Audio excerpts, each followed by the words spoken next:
for today's video is Maleficent costume making naman tayo guys. Inuna kong ang gawin dyan ang magiging pattern ng kanyang headdress. At isinunod ko naman po dyan gawin ay yung kanyang Maleficent dress. Since wala po akong sewing machine, so for the kamay lang pong manahe ang lola nyo. At ayan nga guys, nagkakanda tusok-tusok pa talaga ako dyan. At dahil nga gusto ko rin namang sundan ang kaartihan ng aking nag-iisang prinsesa, so for the support na lang si mama ba. O sige guys, support na lang natin. Ayan, ang sakit na talaga ng aking kamay. At eto siya guys, nang matapos na. Tingnan nyo naman ang kalalabasan.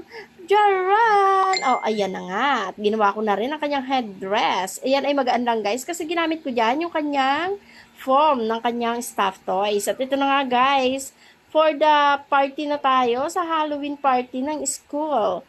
At ayan nga guys, nilagyan ko ng kaunting anak-anak para naman gumanda at pinagboots ko na lang din ang aking baby. So ayan, for the pictorial na po tayo at sa bawat makita niya na naka-costume ay talaga naman siya ay nagpapapicture.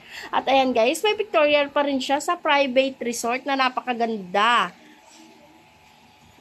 At for the ramp pa rin siya sa school. Ayan, pinagtitinginan siya sa sobrang laki ng kanyang headdress. At may baon din po siyang rampa.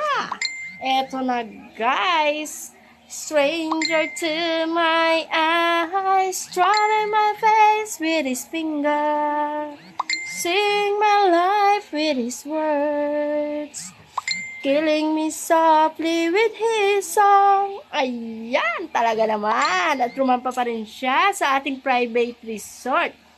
Ayan nga po ay ang ating Villallanes Hot Spring Private Resort. So, napakaganda ng resort na ito. Kaya kayo ay wag pumayag na hindi nyo ito ma-book ngayong holiday season.